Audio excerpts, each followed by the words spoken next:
One day I hope you find someone who looks at you the same way that Griffith looks at the subscribe button for the New World Review, full of intense longing and lust, just thinking about all of that regular Berserk content being uploaded straight into his YouTube feed. That would be living the dream. Hello and welcome to the New World Review, your source for everything anime and manga, and you know what, today I'm in a particularly Berserkian mood, so we're just going to casually talk about one of the more enduring questions of the series, which is how are we going to defeat Griffith? Although that question does admittedly assume quite a lot, so not only are we going to delve into that, but also the general inquiry of will Griffith be defeated? And this is because despite potentially being one of the most despised characters in media, Griffith, or Femto, whatever you prefer to call him these days, remains as quite possibly the most captivating character in Berserk for me personally. And it's kind of crazy because I honestly don't like Griffith, but the respect he commands whenever he appears on a page is undeniable. He never fails to secure my full attention, and in many ways I think you can look at Berserk from the perspective of this being Griffith's story being told from the sidelines. But a lot of his sheer presence obviously spawns from the depths of power that Griffith represents. As a member of God Hand, he is more or less akin to the first part of that name, and compared with the large majority of existence, Griffith's power is overwhelming and inevitable, to the point where, quite frankly, it would be a bit of a sick joke to ever let one's mind wander to the possibility of Guts ever managing to bring him down and securing a traditional sense of revenge. Nor would I personally expect Berserk to end in that manner, however we are left with quite a considerable amount of options, some of which really do stretch the concept of defeat into some very intriguing areas, but before we delve too far into that, we will commence with the most literal possible sense of the word defeat, meaning to overcome in terms of power. And the most straightforward approach to take to this immediately would be to ascend into a Femto level of power, and there are a couple of different ways to maybe go about this. The first and more outrageous one would be to have one of our characters become a member of the God Hand, which the Fantasia arc has made technically possible through the idea that time moves significantly slower in Elfhelm, so when we pop out, who knows, maybe a good 200 or so years will have passed, and it will be time for another initiate, if there is indeed another one, or perhaps even a restart of the God Hand cycle, who knows, not me. But in any case, I don't specify who because it doesn't necessarily need to be Guts, and if anything, having Guts go down such a path would kind of destroy his narrative duality with the Griffith character. But I'm not so sure if that would necessarily stop someone like, say, Casca from joining their ranks, and then using her newfound abilities to exact sweet, sweet revenge upon Femto. It would rather sadly require a sacrifice though, which is probably the only part about this idea that does kind of fit with me actually, because it would be a classic slice of tragedy. For either Guts or Casca to ascend, I imagine that they would need to sacrifice the other, and possibly even their whole little cohort. In fact, that idea seems really intriguing, to put Guts in a position where he does get presented with the same choice as Griffith, except Guts doesn't go through with it. So I feel like this first idea is certainly the most unlikely, because when given the opportunity, I just cannot see it being taken. Not by Guts anyway. Maybe Casca, maybe. There are other avenues to pursue though. I mean, we do have figures like the Skull Knight in existence, and there is a strong thread tying Guts to the potential fate of ending up as a Skull Knight type presence, which on the one hand would give him access to some pretty decent power. Would it be enough power?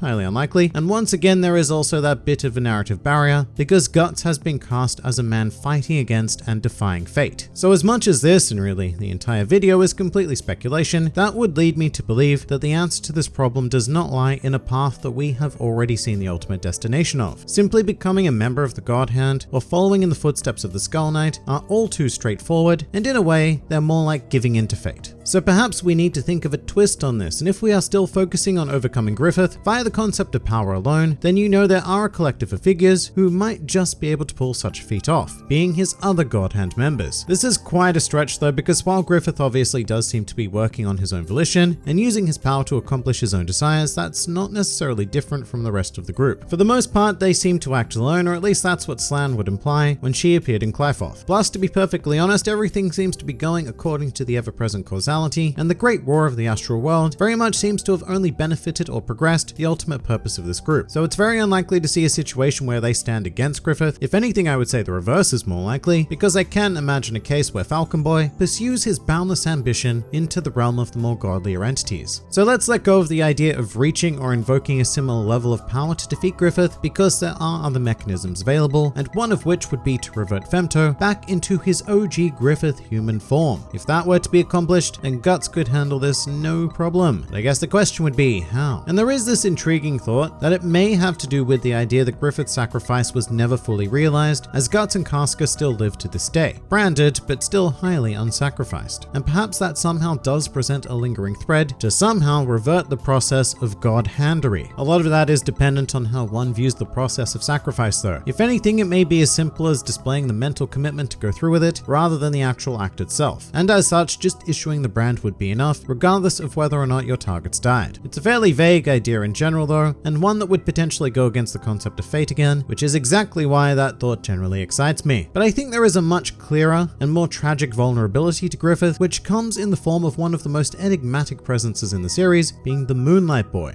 And the basic theory here would be a twist on what I suppose now goes down in history as a Harry Potter style connection. And there's a variety of thoughts on this matter, the most basic of which is that the life force of the Moonlight Boy is directly linked with that of Griffith. And therefore, should you somehow manage to kill the Moonlight Boy, then that would also result in the slaying of Griffith, which would probably be one of the more twisted outcomes that Berserk could present us with, because assumedly it would either be Guts or Casca who would need to make such a decision. Another option, however, is that there is a much more simple connection to Griffith at play, and in fact the Moonlight Boy is the physical embodiment of him and simply transforms under a full moon and then seeks out his parents. And some potential evidence for this idea comes from chapter 358, which is fairly recent in the grand scheme of things, with Griffith ruminating under a full moon, holding his hair and then saying, "Of course, then this night will be," and then a dramatic ellipsis, and in the next panel he's gone, seemingly having embarked into the outside world. And there's also been suggestions that Griffith's hair is turning black in this particular panel, which, yeah, I can see. Initially, I think I saw this panel and that aspect was kind of meaningless to me, because Miura is a fiend for shading, so on any other character this would be a pretty pointless examination. However, in retrospect, on a character like Griffith, this carries a fair bit of intrigue, because his hair is almost always portrayed as this pristine heavenly existence. Miura very much draws it with what I would call the bare minimum of depth for his particular style, and oddly enough, as a result of that, it actually becomes a standout feature which is artistically brilliant, but it also paves the way for moments like this, where yes, it looks like Griffith's hair is getting a shade darker, perhaps even transforming into the black hair of the Moonlight Boy. And with this in mind, I really do think the strongest possible argument at this point is that Griffith is the Moonlight Boy, which I imagine opens up a pretty grand vulnerability if he were to be harmed or killed in that form, despite the fact that the Moonlight Boy is obviously exceptionally powerful in his own right. But in another way, this revelation opens up a new path for Griffith's defeat, which would be the idea of the Moonlight Boy becoming a permanent existence and just sealing Griffith away within himself, which is also potentially the happiest possible way that Berserk could end, with Guts and Casca now having a child to raise and living a relatively normal life as a family. But if Griffith is to be defeated, I am personally pretty damn convinced that whatever that mechanism of defeat is, it will be tied to the Moonlight Boy. That doesn't mean our examination ends here though, because non-physical methods of defeat are also very possible, and the most profound one in my eyes would be to somehow destroy Griffith's dream. Much more so than actually physically destroying him, I feel like the loss of his dream would break the existence of Griffith, because it is the thing that he has unwaveringly fought for and made each and every sacrifice possible to achieve. So for all of that effort to come to naught would be quite something. Although the interesting thing about Griffith's dream is that it's very hard to actually define. It seems fairly simple at face value: acquire kingdom, rule kingdom, live happily ever after, possibly as demon god. And maybe it would have been that simple when he was human, but in femto form, I don't think there is any doubt that Griffith's dream has expanded. I mean, in theory, as the story stands, he has already achieved his original desire, but just how far does his lust extend? Is he eventually going to attempt to rule over the entirety of both the human and astral world? But in another way, I can honestly see Griffith coming to defeat himself, because perhaps at some stage he comes to a realization that his quest is never ending, and his kingdom will continue to be built into all eternity, never coming to satisfy his desire, and thus, even though he is one of the most powerful beings in existence, he will come to accept his loss in this endeavor. I don't know, admittedly that one was a particularly wanky method of defeat, but we're about to go a layer of wank deeper by considering the thought that Griffith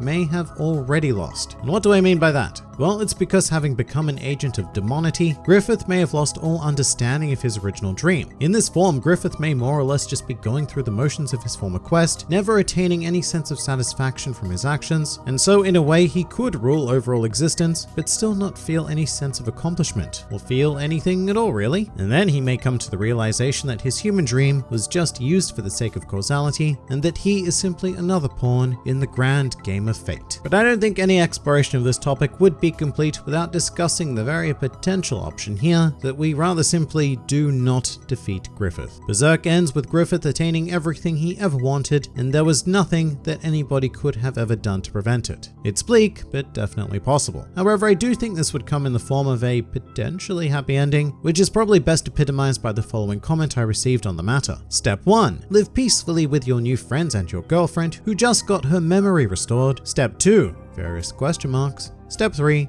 Profit. And maybe that's all there is to it. Guts moves on from revenge and decides to live his life for himself, whilst Griffith does the same. Would it be a satisfying ending? I don't know. Depends how Miura pulls it off. I don't think it's out of the question though. Then there's also your pile of classic meme answers like, get some sick blind girl to play against him in Gungi, which I really appreciate actually. Or even, you hit him very hard, which were pretty fun to read. But just on that last one actually, something I haven't touched on purposely in this video is the potential of defeating Griffith via the ever staggering magical abilities of Shirkei and Farnese, because I just kind of refuse to go down that path. I know that Berserk of late has placed a large focus on their abilities in particular, but the gap in power is still staggering. And the only other potential I see would be a big old classic combination of friendship, where the entire group comes together and somehow allows Guts the ability to face off evenly against Griffith, which is certainly my least favorite of any idea stated in this video, and I think I'm going to resume forgetting about it in 3, 2, 1. I do think it's pretty amazing though that this one basic question can produce so many different options. It speaks volumes about the potential of Berserk and how wonderfully constructed this epic series has been to this point. The fact that we have been through so much and yet we know so little is a rare find in media. Generally, when one is over 300 chapters into a series, you tend to have a solid understanding of the world, its characters, and the direction we're heading in. But Berserk continues to be a huge unknown quantity, and sitting at close to the pinnacle of that is Mr. Griffith, a character who we may very well never have a satisfying ending to, and a character that may very well never have a satisfying ending for himself either. But what do you guys think? Please do leave your thoughts in the comments below, or even join my Discord server. And if you're keen for some more Berserk content, then please do go and check out some of my other videos, or even subscribe to the channel for regular Berserkian madness delivered straight into your YouTube feed. But for now, this has been the New World Review, and I'll see you next time.